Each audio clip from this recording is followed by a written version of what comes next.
Hello YouTube, this is just going to be a quick video on throwing your chain off and it not being able to go back on. So I'm just doing some maintenance on a couple of saws here on my own, and my buddy had a chain and it came off and he couldn't get it back on. So we're going to talk about why that happened and then what we can do to fix it. So what happened was he had a brand new chain, and of course he was being lazy. He was cutting with a chain that was dull and he waited too long to switch to a brand new chain. So he was all excited and he got ripping, and what happens is a brand new chain is going to loosen up a bit. So as it heats up, chains stretch, especially new ones, and so he threw his chain off because that chain just got a little too loose and it came off. So that is why that can happen sometimes.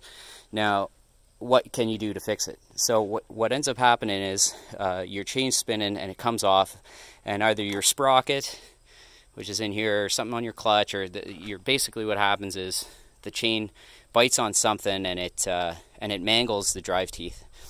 Okay, so you're going to find that if you try and put your chain on the bar, it's just not going to want to sit in there.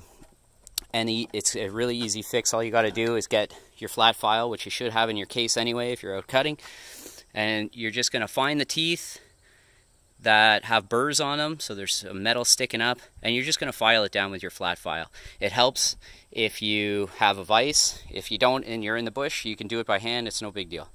So you file those down. Now the second problem that can happen when you throw a chain off is that one of your drive teeth, see how this chain pivots here?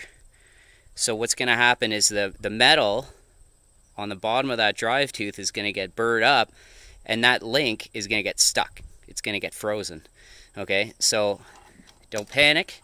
Just find where your problem is, where it's stuck, and get your flat file or your round file and get in there and start to file that down a bit. You don't want to take too much off, obviously.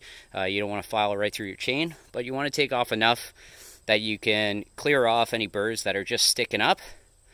Okay, and then maybe go to the other side, put it in your vise and whack it, start to loosen it up with a hammer or something like that. Once you get that link moving and it unfrozen, if you can move it that good, that's really good. If you can't, try and expose some more. See how when that turns, when that drive tooth comes up, it exposes a little bit more metal.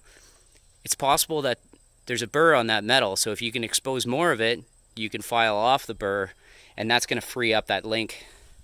Now to test it, just get your bar out. I don't have two hands, so I can't really do it right now. And just drape your chain over your bar and run the chain over your bar, over that nose sprocket there. And if everything runs okay, if it fits into your bar guide well, and it goes around the nose okay, then you know that your chain's back to, well, at least it'll fit back in your bar.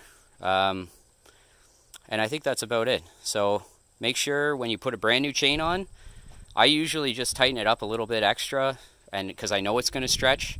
But another way you can do it is tighten it up, cut for a minute, and then check it. And then check it again in a couple minutes. A brand new chain's going to stretch. They get hot. You'll even notice a difference from a cold chain to a hot chain, especially if it's really hot outside. You're going to notice that thing heat up and it's just going to get loose on you. So just check that tension on your chain. It's going to prevent the chain from coming off. If it does come off, the problem is inevitably with those drive teeth. You just get a file them down. Here, I'll see if I can find one that I've filed. See, I marked these ones, and you can see that I've worked them a little bit with a file. You don't have to take too much off.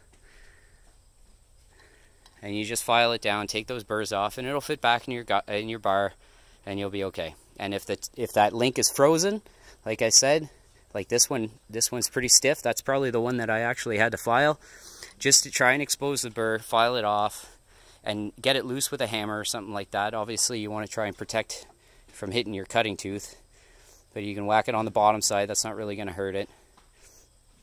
And just try and free it up, and then file off the burrs, put it back on, and get back to cutting safely. Have a good day. Hope that helps somebody. Bye-bye.